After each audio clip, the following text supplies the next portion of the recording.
So it's a very interesting talk. Thank you very much. You talked about data subjects and you talked about actors, but of course the history of the word subject, you're like a king and their subjects. And if we look at the GDPR, there are very few active rights, I would say, for users, individuals, because they can consent to things which have been proposed to them. They have rights to go and look at data and maybe have portability of data that's held, but they're not brought in as an actor about what happens with their data. So can you see a way in which the implementation of a GDPR can actually make data subjects, turn them into data actors rather than just data subjects?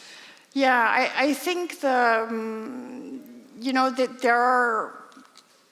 there is text within the GDPR that actually asks for more transparency and readability and things like that inside the GDPR as well. I think it's very soon to see how this is going to be influenced. But reading through different privacy policies, they're getting a lot clearer than they were like 2 or 3 years ago. There are also a lot of projects going on related to making that more transparent one way or another.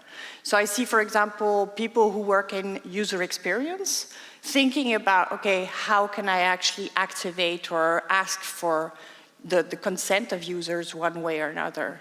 So there are different ways to start thinking about it. Again, I think the GDPR is like a baseline that says you have to be more transparent, it has to be readable and things like that. But now it's up to the market to actually define what this is going to mean. But will the GDPR help individuals to be proactive and say to the companies, I have my personal data here, this is what I want you to do with it? I think these initiatives are starting again. I think it's very soon because the incentives weren't there and are not going to be there until May 2018. Let's see what the invisible hand of the market can actually do with that, making sure that they take into consideration data subjects. Very interesting. I have another question to pick up, which I don't think you touched on in your presentation this morning, but you have on previous presentations about the processing of personal data being there to serve mankind. Yep. So if we look at it as individuals and maybe selfish individuals, and we have data which is being processed by people, we're perhaps only concerned that human-centric means for us individually. So the GDPR has to walk this difficult line with a lot of clauses that say, in the public interest, this can happen, or even somebody else can make a decision for the benefit of data subjects. Do you think the GDPR has found the right balance between individual rights and community rights? I see the word lobbyists here coming up on the screen, and so I think the result of the GDPR, as we all know, was also the result of a lot of lobbying, and things evolve gradually and slowly, one way or another. I know that when I talk, so the talk you mentioned about was at a conference called Strata for data scientists, so the guys that actually do the plumbing, and this idea of serving mankind really resonated with them. So this is more about how the interaction within the company functions and the obligations of escalation or decisions work within certain companies. Right. So what I see is a lot of goodwill from the data scientists, knocking on the door of legal counsel to say, I don't like this, I feel uncomfortable, or the fact that they don't see the entire picture as well. And so there are certain companies, like for example BBVA in Spain, where they actually sit together, legal counsel, risk management, security, and data science, to have discussions about what they're working on, and that's been going on for the last 4 years. Right. So it really depends on the type of company. So again, I think it's a good cases. Good basis. Well, thank you very much, Aurélie. If you could sit down for the panel discussion later, and thanks very much to Aurélie.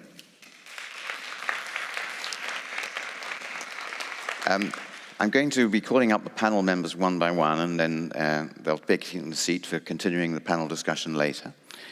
So I'd like to call first Tobias Bräutigam. Tobias, please stand in the limelight. So Tobias Bräutigam is probably very well known to members of this audience, both because he's one of the leading data protection lawyers in Finland, but also because you've been active on MyData principles. And you put forward, I asked everybody who was going to be a panelist to put forward a couple of ideas, or an idea, of which things they'd like to discuss. And you said that MyData will only work if business, the public, and lawyers get together. Could you explain what you mean by that? Yeah, and maybe as a background, I'm at quite a lot of conferences, and usually the conferences suffer from not having enough activists. I think there's CPDP, which also brings activists and so together, which is a very nice conference in Brussels. But usually you have much too much business focus. When I look around here, what I actually see a bit lacking is the business and the legal community. So, and I think we only can solve this together if the business, the legal, and public comes together. Understood. So what we need to get is all stakeholders involved in a common discussion. So you also said that problem solving is about listening, understanding, and respect. Who is that message addressed to? Well, it's quite easy to business, the public, and to the lawyers. Every stakeholder. So everyone, yeah. So the individuals have to respect the companies, which, for example. I think there's I think everyone has to respect everyone. And I think we don't get anywhere if we say, well, the business is all evil, data scientists are all evil. I think we just had a great example from Aurélie that they can be actually quite nice and knowledgeable and influential. And I understand that the companies react to incentives, and the incentives are kind of moved by society, yes. and they act in this, in this system, in this ecosystem. On the other hand, it's also wrong what I, in the other conference sometimes hear is like, yeah, just forget about all the activists. Let's just, we do the minimum compliant, and off we go. I think there's actually a chance missed. Understood. Yeah. Thank you. So we'll carry on discussion later. If you could please take a seat. And I'd like to call up Guillaume Jacquart. So Guillaume, please come out here. So Guillaume works for Fing in France and is a key player in the MyData project, which you also probably quite well known here in the MyData community because it's one of the first practical experiences of really involving both users and businesses in trying to get human-centric data in practice. Now, but you've, as your key point or a point for topic, you said you'd like to discuss about GDPR portability and how to go beyond just complying with GDPR. Yes. Because data portability, if I could just introduce that, is kind of like a new topic, a new right. So it's really an unexplored area yet on how it's going to work. Yes, it's really I think Aurélie just present this idea that with compliance to GDPR and portability, that is portability is right, that individuals can get their data as machine process readable and reuse them to do things. And with just the compliance, it will not help to build trust, to get above the mistrust that use of data have bring to the subject. Indeed. So what kind of steps could they businesses take? Businesses or public authorities or other organizations? Well, what would they take? Probably wouldn't be public authorities because they're not covered under the data portability rule, but what can organizations do to actually go beyond compliance? Specifically, what kind of things? The idea is that with data, with giving back the data to their customers, that could come from the actual, which is buying their users, their customers, to try to sell them more, to engage conversations and go more into what they need and build better products for them and speak to them. So in the MyData project, on the commercial side, there were operations which are competitors, isn't that correct, coming together in MyData?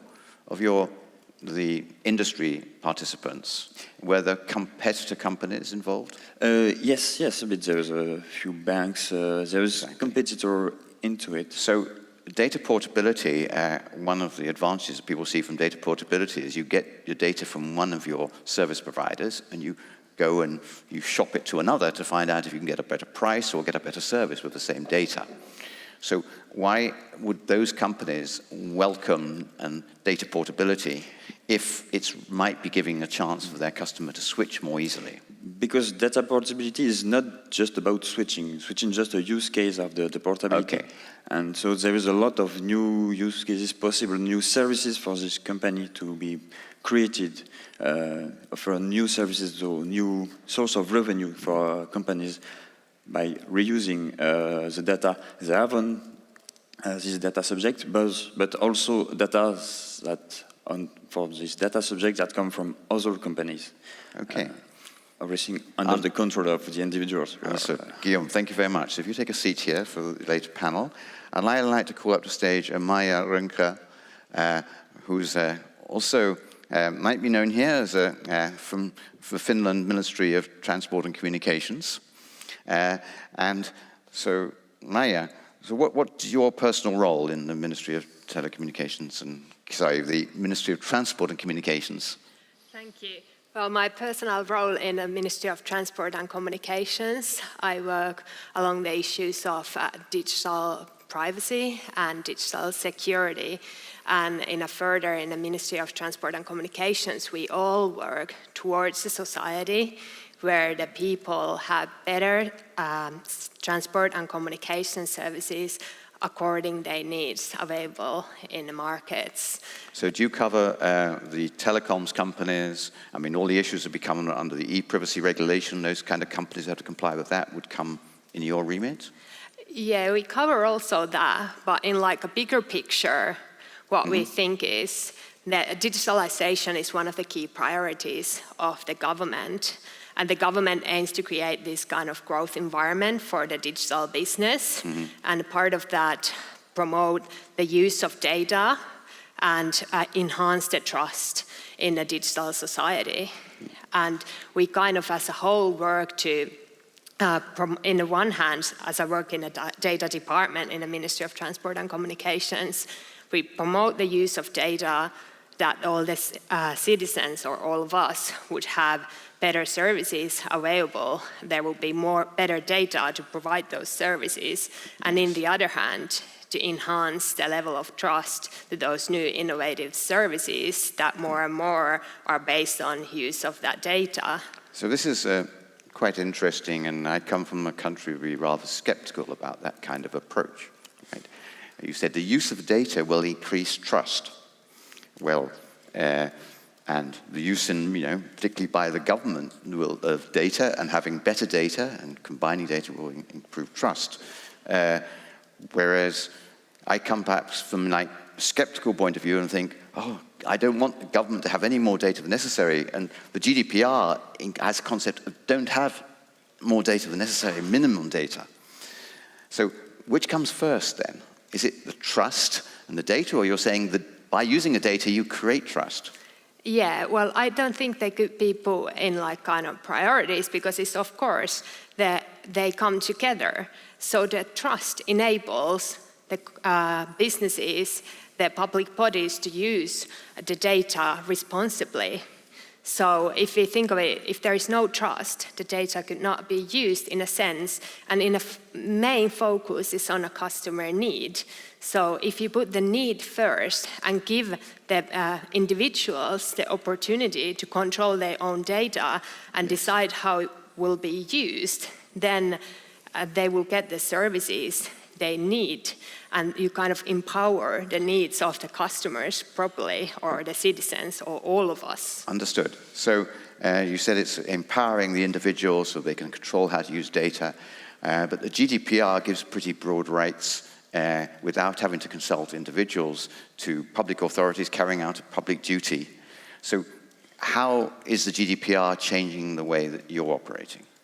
Well, I think it's an important step towards more responsible use of and processing of data, but of course, more in a policy-wise could be done to promote the idea, give more control to the individuals. That is also the aim of the government. Yes. As we want to build this trust in the society, more needs to be done to promote the responsible use of data as well in the public bodies, so the people, the citizens, have more control how their data will be used, and also that they get back services that they actually need.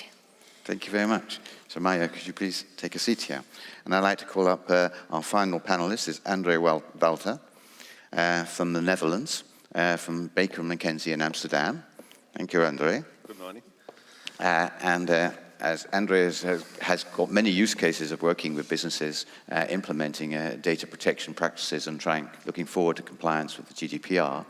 And I think, Andre, you brought up a couple of points you want to talk about. The first one we have here is that the choice relates to consent, while consequences relate to legitimate interest. There's some technical terminology in there, so I think you'd need to expand that a bit to explain what you mean there. Yeah. Good morning, first of all. What I try to talk about or discuss about also in the panel is about choice. What choice do individuals have under the GDPR? How can they execute the choice? And in preparing on this discussion, I was looking in GDPR and I was really looking how often do we see the word choice or find the word choice in the context of individuals. And that's only one time that you find it, and that is related to consent. While the concept of consequences, you find quite a lot. It's about consequences towards children, in data breaches, profiling, but also in this concept of legitimate interest, which is a concept where companies can decide actually going through a careful assessment, how the GDPR says, but can decide. So I think I have legitimate interest to use this data and to do some fancy services with it or whatever. Indeed. And I think what would be interesting to discuss also in the panel and with the public is like who should judge the consequences. Yes, so I can pick up there. Yeah. So the GDPR is results-oriented, right? Yeah. We call it consequences. There's a lot of cases where you have to balance what is the true risk, what is the effect on individuals of different policies, and provides some different mechanisms like consent, where if it's properly explained to the individual is the one making the decision if the consequences are adequate. If it's legitimate interest, it's the organization, the data controller, who makes the judgment, including on the behalf of the individual, whether the results are going to be satisfactory. And I think you believe that the legitimate interest should be interpreted in giving very direct ability to the users to disagree with decisions made. Is that correct? Yeah, that's correct. And this is really also a call for organizations and companies for corporate responsibility. This is really the chance, opportunity also for organizations to differentiate how they interpret this legitimate interest and how transparent they are in there and what means do they offer to individuals who disagree with their point of view. So, for example... Indeed. Yeah? So I think that it will come up in the panel discussion because we can see that organizations treating legitimate interests very differently. Correct. Some are taking as an opportunity to really deal responsibly and ethically, and some are taking as an opportunity to try and just do the data processing without having to ask anybody. But we'll come on to that later. So if you could please take a seat, Andre. Now, among the actors are also the supervisory authorities. And so we've asked to get a contribution by video from the European Data Protection Supervisor, Giovanni Buttarelli, just to explain the role of the different supervisory authorities. In Europe, in the EU, in every country there are supervisory authorities. In Germany there's more than one in the different regions. And that they have now, under the GDPR, there's going to be a new European Data Protection Board, which will grow out of the advisory board, the Article 29 Working Party. It's a bit confusing knowing about all these, because the European Data Protection Supervisor's role is, in fact, to supervise the EU institutions, because EU institutions can't be supervised by national organizations. And the EDPS also is highly influential. They're meant to issue guidelines to supervisors around Europe, and they also participate in the Article 29 Working Party. So we could please now provide a video from Giovanni Buttarelli.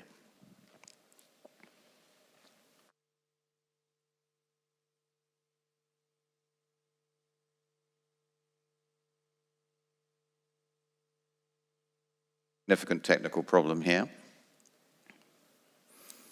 So, here we go.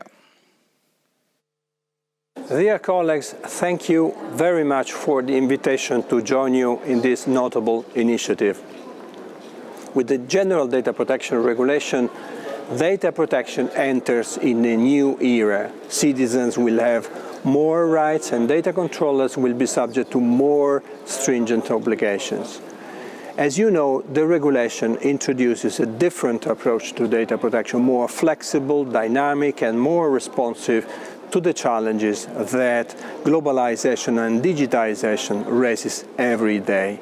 But not only this, the regulation introduces a human-based approach to data protection. In fact, even if we have to face new rules and new procedures, I strongly believe that the real general data protection's cornerstone is the notion of trust.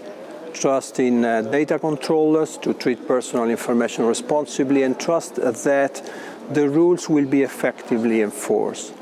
So through the regulatory recognition of the principle of accountability and its concrete application, all actors involved, controllers, processors, regulators, and data subjects will create a synergy that will allow them to achieve a common goal, an effective and ethically oriented protection of personal data.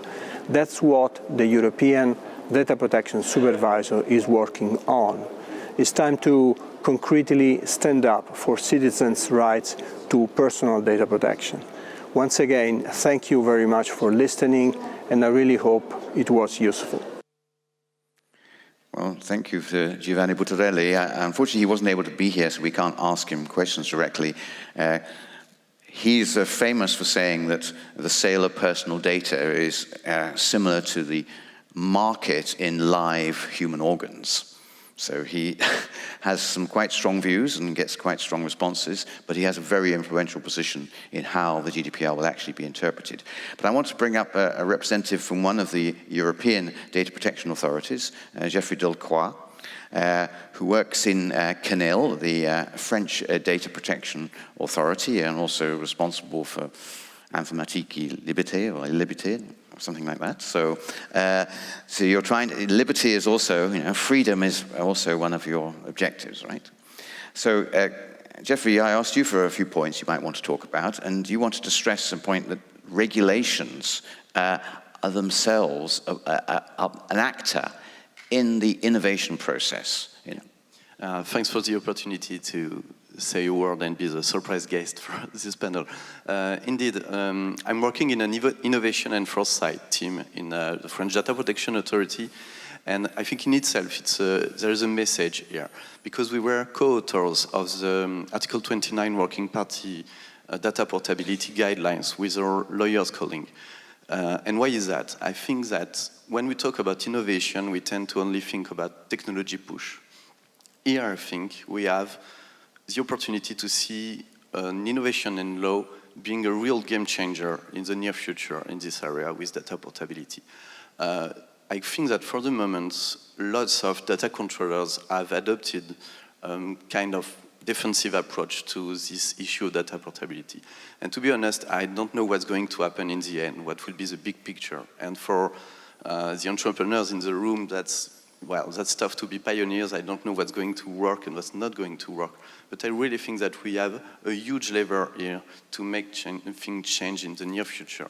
And I think that's because in the Article 20 of the GDPR, we're not going to go into content right now, but just two things. First, portability right is in fact twofold. It's a right to get the data and a right to transmit them to another data controller. It's not only the second one, and I see a lot of, I think, error in the interpretation of the scope because people only focus on the idea that you transfer data to another data controller. It's not the only thing.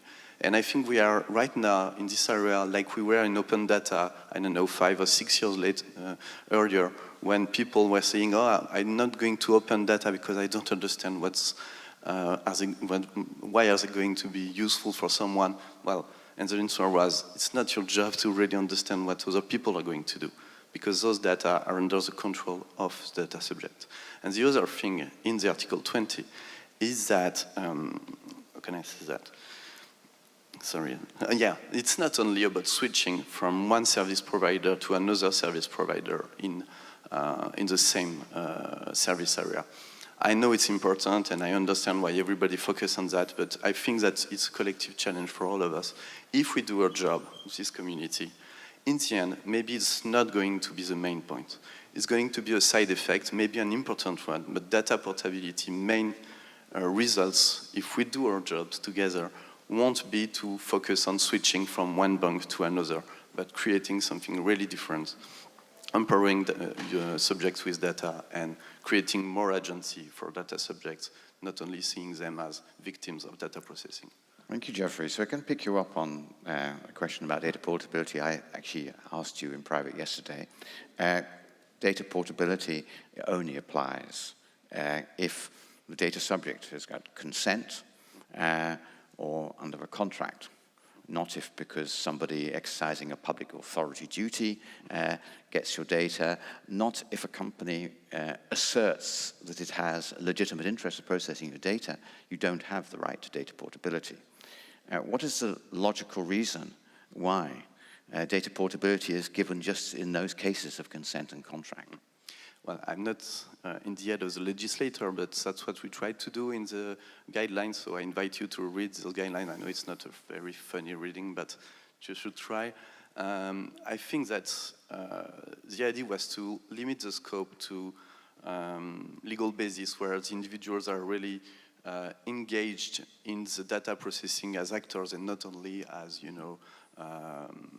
I will say victims of the data processing. So I think there is a reason behind that. Mm-hmm. I know it's debatable, and you have questions according to is it going to push companies to go to the legitimate interest, and I think that some people want to talk about that.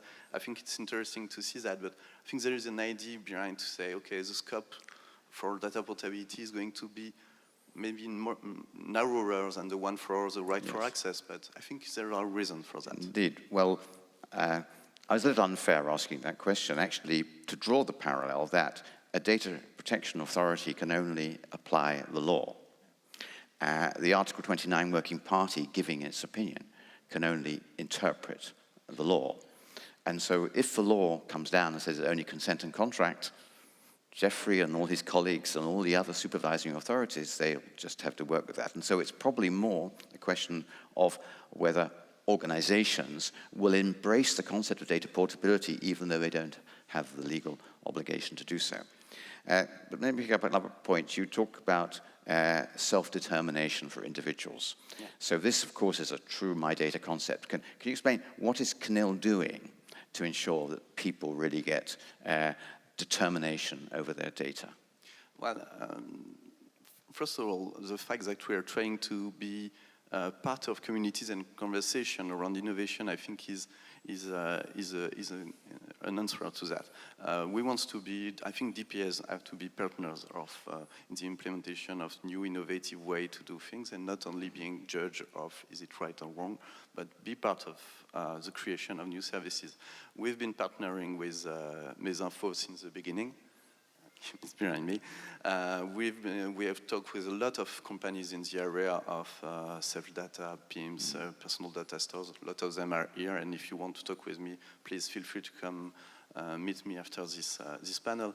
And I think it's one, we have several different roles as Data Protection Authority. Everybody focus on our enforcement missions, and yes. I understand it's normal. But that's, for example, that's not my mission. My mission is to talk with people. My mission is to explore emerging trends and yes. be future-oriented and to be a point of contact for innovation ecosystem. So I think if you think of our missions in a broader way, saying, okay, we are just not only there to enforce, it makes it easier to embody this self-determination principle, which is very interesting but a bit theoretical. And for example, we really think that data portability is a really concrete way to put real power and agency again in the hand of the individual and more control. Indeed. On data. So I'd like for us all to thank not only Jeffrey for talking here, but to CNIL for being such an active and proactive partner towards MyData goals. Thank you very much. Thanks.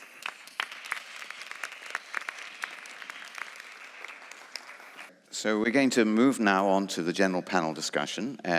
I'll start off with a couple of questions, and I hope we'll pick up questions from the audience through Screen.io or directly from yourselves. You just stand up and wave your hand. But I'd like to try and pick up from the comment Giovanni did not make in this one, but I didn't mention, that Giovanni Buttarelli has taken a position that data should not be sold, but also even by the individual who is providing their data to another organization. Now, there are very many people, well, various people who believe that an individual, if they have rights on their data and somebody else is going to get financial benefit using that data, that they should be able to participate and get paid, perhaps. So, Aurélie, do you think that people should be able to sell their personal data? I don't have a yes or no answer to that.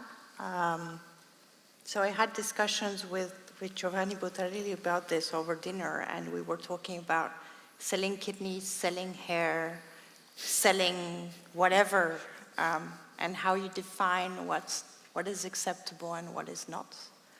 And I think there's no easy answer to this, but I increasingly believe that that's very specific stance to say, no, it's not possible or should not be possible, is not viable in the long term. The question is, how is this going to take place, in which form, and what will be the consequences, and the potential backlashes also of doing that. What will be the consequences? Will poor people give up their privacy? Will we create more inequalities? And I think that's the danger. We should also go back, I think, to the charter that I mentioned in my presentation, because there's also an article about that as well. So it touches really profoundly on our values, our European values, and I think we have to have more examples of what that means. We need time to understand the feedback loops, to understand the harms, and hopefully from there move on. So I'm kind of on the front line for the moment and watching what's going on, but careful, festina lente. Is there anybody here on the panel who has a particular view? Guillaume, did I see you looking like Yes, you? I think already what in which fields this question occurs is about selling air, selling part, like how to get paid, to get touch. It's a bit that. And yes, it exists, but do we want to make it the main subject? I don't think so. And the other point is that there is a few startups which tried to do that a few years ago, and it just didn't work, because the value of the data of one person is just not interesting. Like $15 a year. Who is interested by $15 a year to sell all his data? Mm-hmm. So, Tobias, I see that you want to jump in on this point.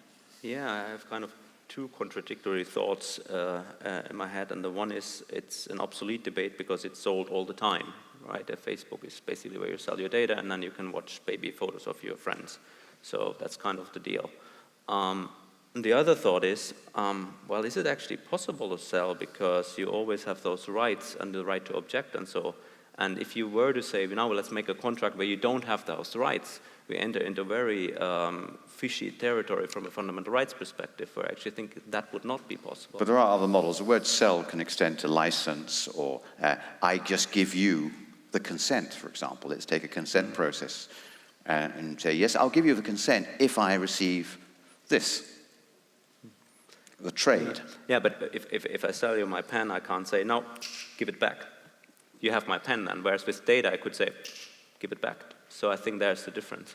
Okay, Maija, I see you want to say something. Yes, I think I would like to continue with the Tobias idea, kind of like maybe it shouldn't be thought as like selling your data, but giving the right to use your data. And that's why we have introduced a legislation such as GDPR that limits the kind of use of data and gives the data subjects these rights. But on the other hand, sees the opportunities that if the individual sees that there is some benefits for sharing the data, and they can, for example, get the better services by sharing more of their data, more personalized service, what actually is what they need.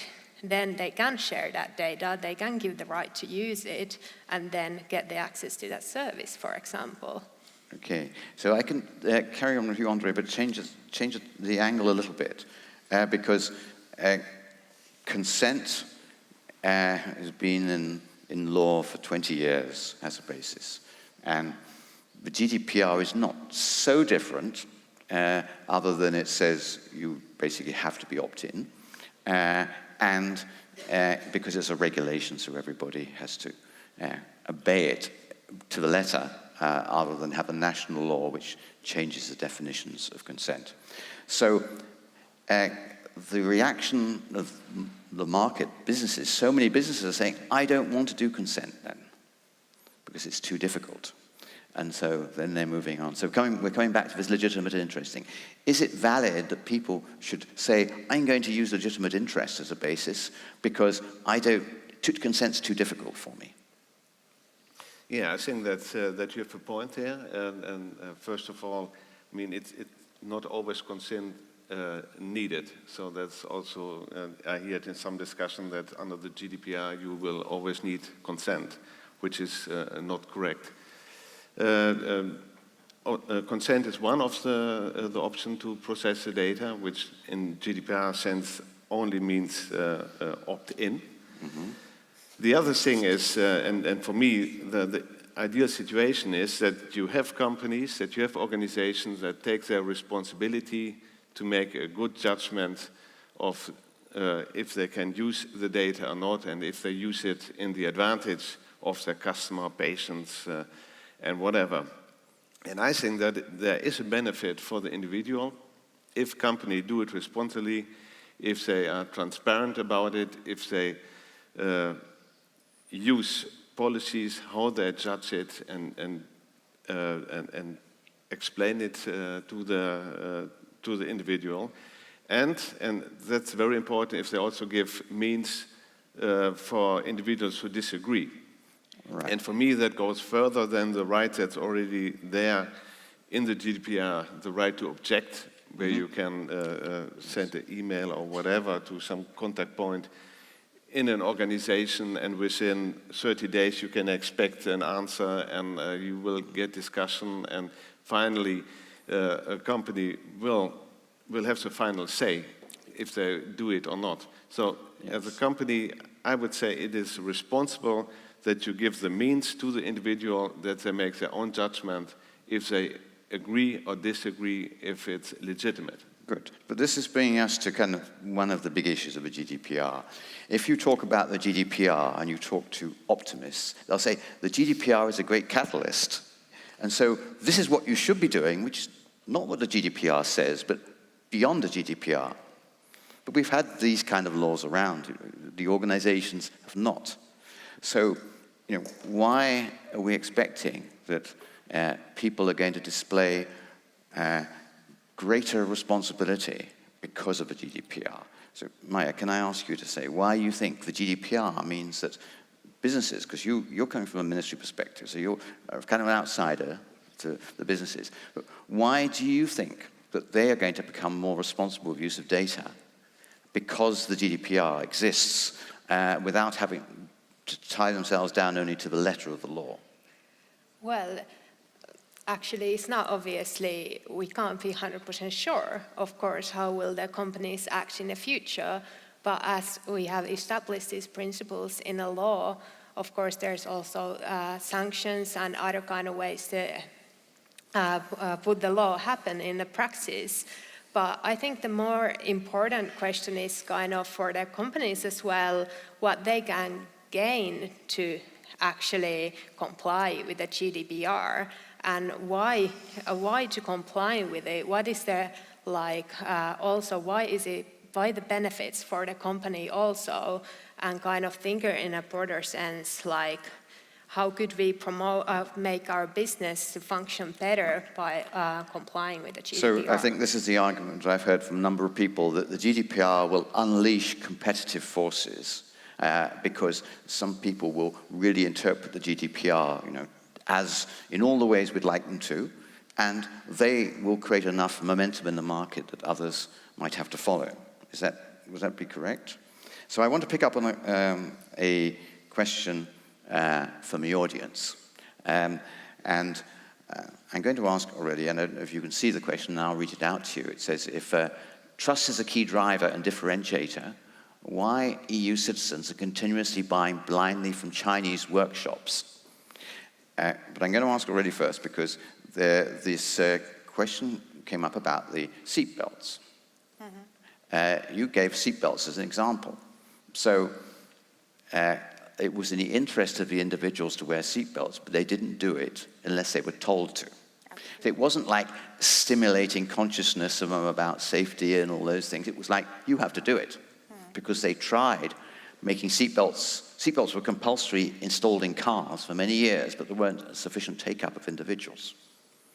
So why do you believe it's going to be the individual trust which is going to drive organizations, rather than the law just forces them to do so? Trust doesn't enter into the equation. I think that we're certainly talking about Chinese web shops. I wrote about this also for the ethics advisory group, is the commodification of data on the one hand side and the commoditization, no, it's the other way around. The fact that basically all products are basically the same and that margins are really, really going down because you can get copies from Chinese web shops and things like that. The question is, as these margins are getting thinner and thinner for any kind of production and even certain services, how are companies going to compete? What is going to be the competitive difference when you can choose, product A or product B, which are totally equal? And one way or another, as we're looking at data as a new growth factor, one way or another that we're trying to figure out, this idea that, well, I trust this company more with my data because they are European, surrounded by the GDPR, will probably make a difference. Having said that, it's up to each individual to make a choice and to say, am I going to compete still on price, or is that little bit of trust worth it for me? Okay. And so that's where I also talked about part of education, which is important as well, the consequences on data for individuals' lives and things like that. Thank you. So I'm going to take in Tobias first. You had a comment you wanted to make, Tobias. Yeah, and I think the comment is because it's cheaper for the answer to that question. I think that's why they buy there, and that also is a vote on how important privacy is. In studies, people, if you ask them abstractly how important it is, you will have like 97% say that privacy is a differentiator factor. If they actually have to spend more money for their tablecloth or for whatever they buy, it looks different. I want to go back to the seatbelt example, and I think in that story there was one thing missing, and that was Ralph Nader. And there was one individual that actually campaigned a lot for seatbelts and for car safety in general in the United States, and he made a difference in adoption of those rules for safety. And I think we see, and why is that relevant? Well, I think we see the same now in privacy, that we have individuals, and also the GDPR gives the right to sue to individuals, and I think those will also make a difference. And I think through that pressure, I think we'll see change. Thank you, Tobias. So if I can summarize that, actually, you don't need everybody to be driven by trust. Mm-hmm. You just need enough activists or market-leading consumers to be driven by trust. Is that? Yes. So, Maija, what did you want to say? Yeah, just like as we all different people here, all the people have different values and different needs, and that's why they need different kind of services. But of course, in the bottom there lays like the fundamental rights, and for example, the reason why the GDPR was introduced, that the also public and the governments has the responsibility to protect some very fundamental rights that the people don't give up, like for example just blindly buy something that would not be secure or safe for them. So that's why we introduced, for example, limits on how you could build cars and stuff, that they will be secure for people. So, but on top of that, there will be still there has to be different kind of services available for our different needs. So it creates the basic, the minimum. Yes, and even though the GDPR, we get the basic minimum for the personal data protection to actually get all these different kind of services and see how the trust matters. Also, further policy choices are needed by the public governments as well to support their responsible use of data. Indeed, thank you. So I put up a new statement from the audience that says no company has ever succeeded because of their world-leading compliance. No. Andre, do you think that's true? In a way, that's true.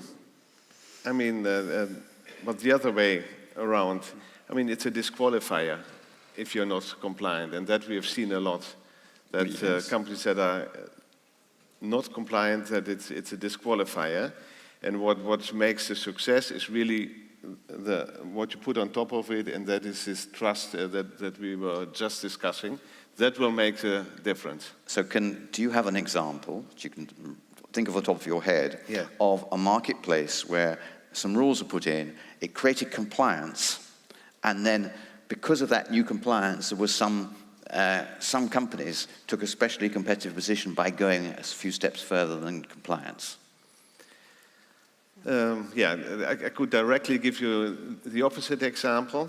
We had a bank in the Netherlands that was compliant in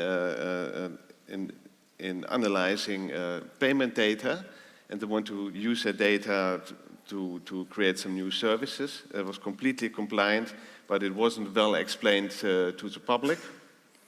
Mm-hmm. And that's the program they launched it, and within 1 week, the program has been shut down from the Minister of Finance. Yes. So this is clearly shows even if you're compliant legally, but in the perception of your customer, of the individual, you are non-compliant. That's a disqualifier.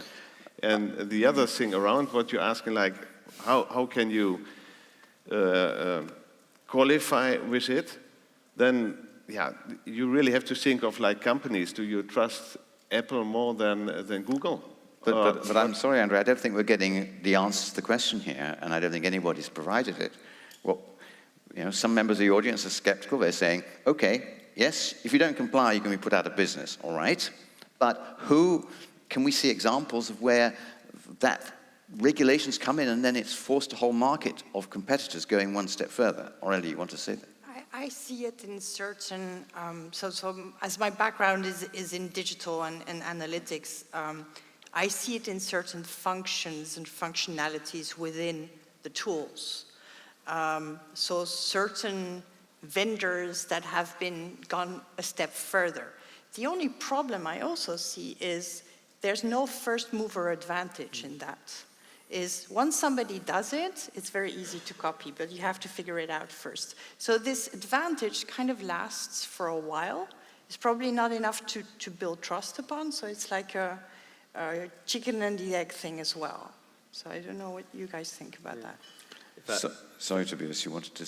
Yeah, I totally agree, because a lot of those things are things you don't see. If you say, well, we have a better security standard, consumers like, where is it? Yeah. I mean, I don't see a better consumer. Yeah. I think and then you could work through the brand. I think Apple has been great in creating that brand around it, and at the keynote and talk about that. Microsoft has done some differentiation on search, so that in emails they are not used for the ad serving, and then there were campaigns a couple of years back on that. So companies use it very with case by case, but I mean, I don't think there is a huge first mover advantage either. Thank you, sir. Can I pick up another ad? Can I just add something? I think there's also a risk in actually saying I'm the best in class. Yeah. So one of my first clients here in Finland, when I started in privacy, we talked about it. Get out of the closet, say that you're doing it. Or like, are you crazy? Never. And it's true, because you never know if it's perfect or not. You try to be ethical, but there will always be bits and pieces here and there. So. Okay, so if I can take it to another topic which was brought up regarding, well, the comment from the audience was also non-European companies operating in Europe have to comply with GDPR, so no competitive edge found there. I want to pick up really the economic benefit. We say, for say, any organization here, researchers trying to come up with great solutions, the benefits, the market is global, right? The best solutions are the ones which can be marketed globally. So we're not trying to do something just for Europe. If there's a competitive advantage,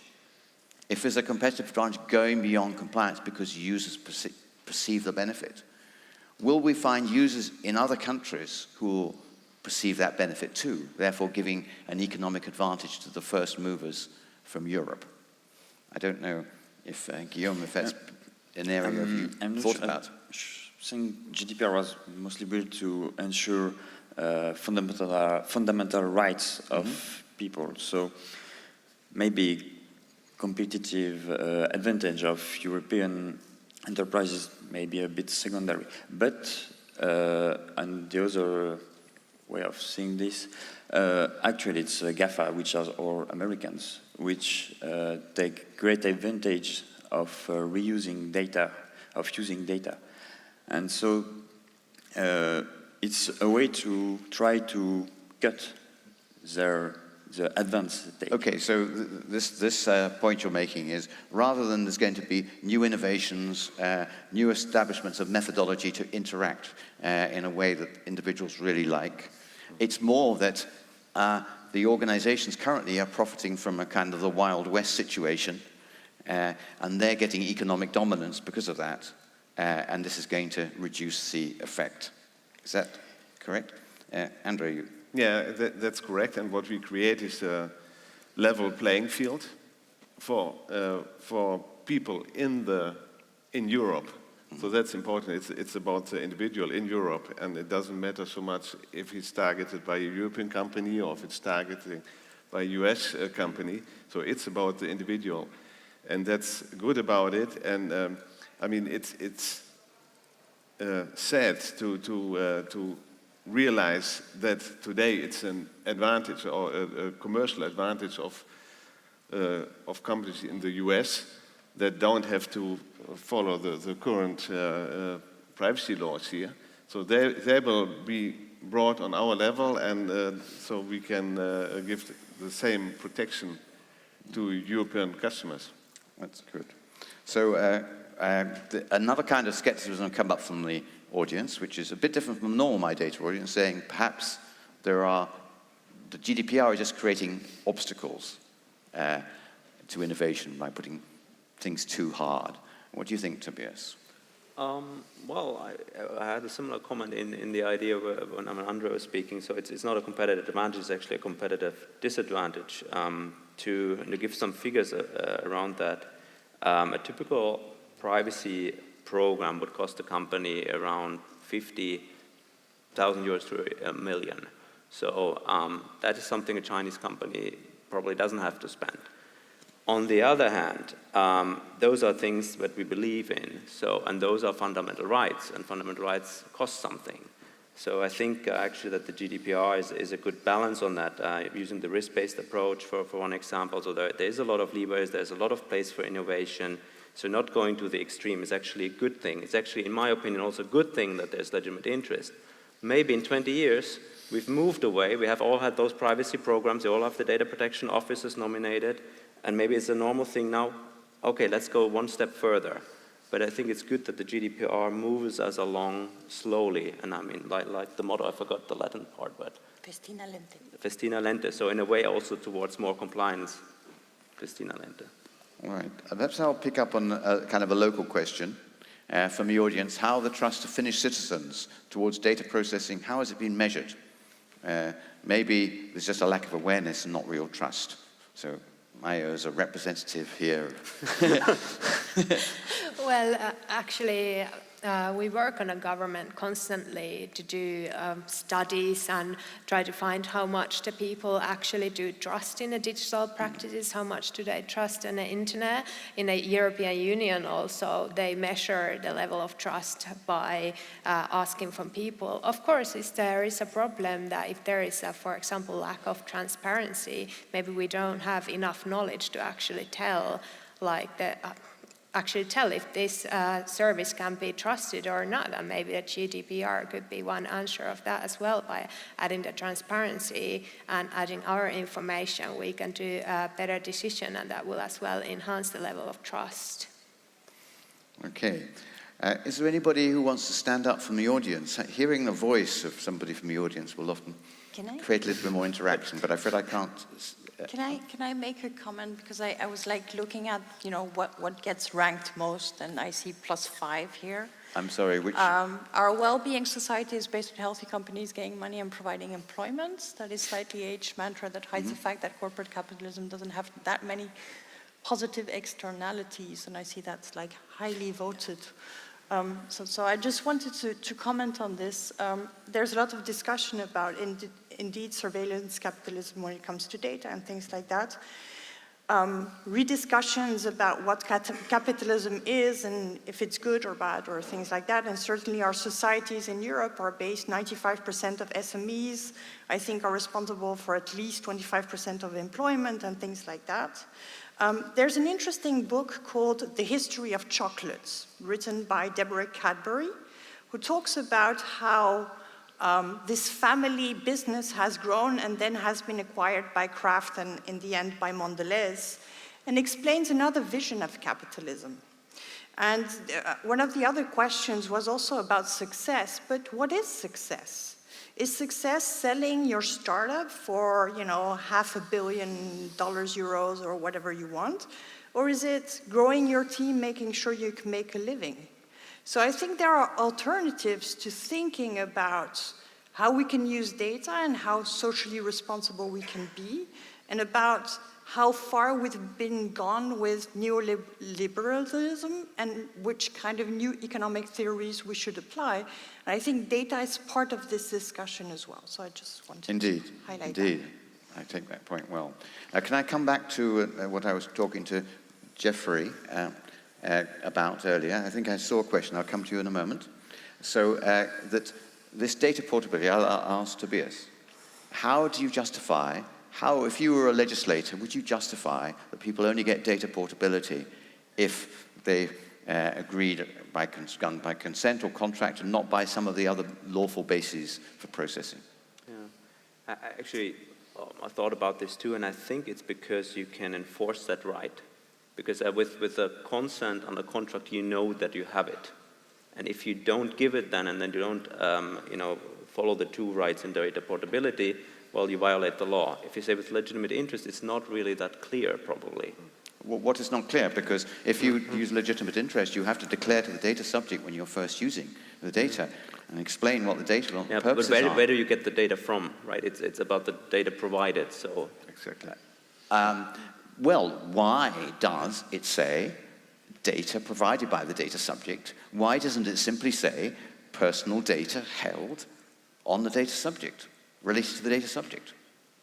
I thought Andre wanted to jump in. Andre's got a point. Yeah, that's a fundamental question about it, but I wanted to comment on your first question. Why is it only under contract and consent? Because it's about the data that you as an individual give to the organization, and you give it in the context of a contract, or you give it you never give it in the context so of... let's pick up this. We have Article 13, which is data taken directly from a subject, right? Article 13, you declare. Exactly. That's data coming from a subject. Under that, you could do legitimate interest, and then you declare. Yeah. So it's data come directly from the data subject. No. Why is that any different from when I'm giving my data in a consent? Legitimate interest is always secondary use. That is not how it's worded. Specifically in Article 13, it says if you're claiming legitimate interest, you then have to explain to the users why. And that's in Article 13 for direct supply. So each concept of provided by related to consent, I find difficult to understand. But Maija. Yeah, I actually find this very interesting topic, and I think we could look at it from the point of view that the GDPR was introduced to protect the rights of the data subject, but actually the governments do have further policy choices to make if they want to introduce the data portability to other sectors of the society. I've give you a recent example from the transport code from our ministry. And the government introduced recently, the law introduced an obligation for the passenger transport service providers to share some of the ticket and travel route information with other service providers that they can provide for the citizens services, for example, single ticket for the whole entire travel chain. Yes. So that's kind of the data portability to introduce Indeed. But of outside course, even for interrupting the you because we're getting a little data. short of time, I'm going to get one question. But of course, any organization can always do these things. What we're talking about is why does the law force some people in some situations to do it and not others? That was, I think, the issue, which I don't think we've had an answer to. But I'm Yeah. well, we can, I mean, on we the can other agree hand, to disagree. If you frame it in a positive way, this is exactly where concepts like MyData and PIMS Absolutely. So find it's a their place. catalyst, right? You as an individual, you are getting part of an organization because a lot of tasks are outsourced to you as a customer. Yes. And companies have the opportunity to give you the tools like the PIM systems to manage your data, and this is exactly where you can differentiate. Indeed. So we have there is a microphone might be back. Somebody give him the microphone. Sorry, it's very lights in my eyes. I can virtually not see anybody, but I believe that there's a microphone coming over to you now. If you just stick your hand up to make sure you're getting it. Could you give your name, please, when you do the question? Yes, my name is Robert Guinness. I'm from the National Land Survey of Finland. Actually, I'm interested in Mr. Delcroix's thought on this subject, but for any of the panelists. So Article 15, right to access, and Article 20, right to data portability.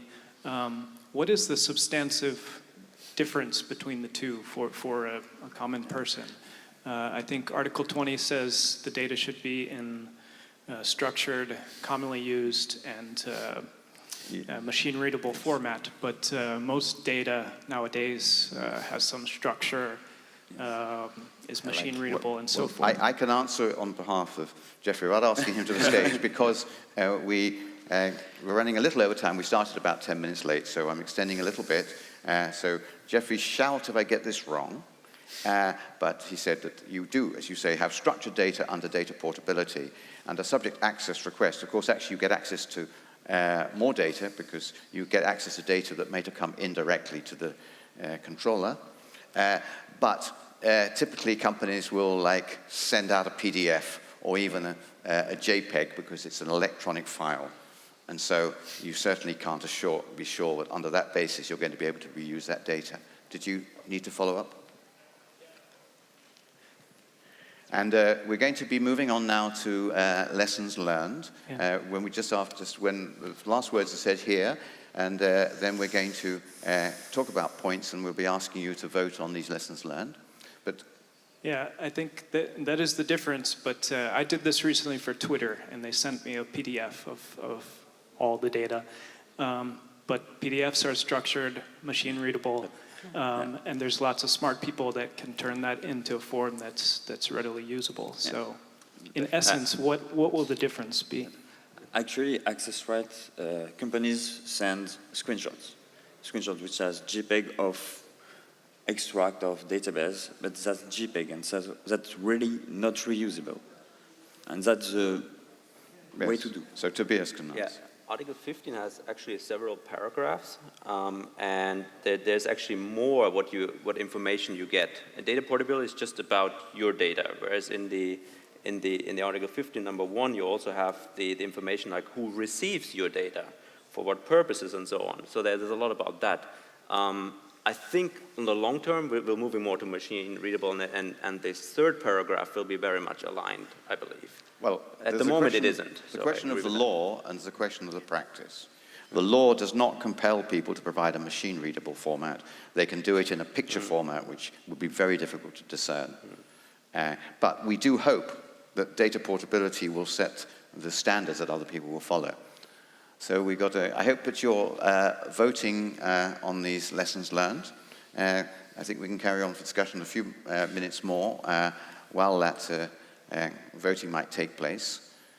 Was there any further question from the audience? Now, I'll ask each panelist in turn to make some wrap-up comments. So, Andrew. Yeah, what I like very much was in this introduction speech, the keynote, your analogy with electricity. And I think that that's very true, and it's also true that it takes some time that we all learn and come into it.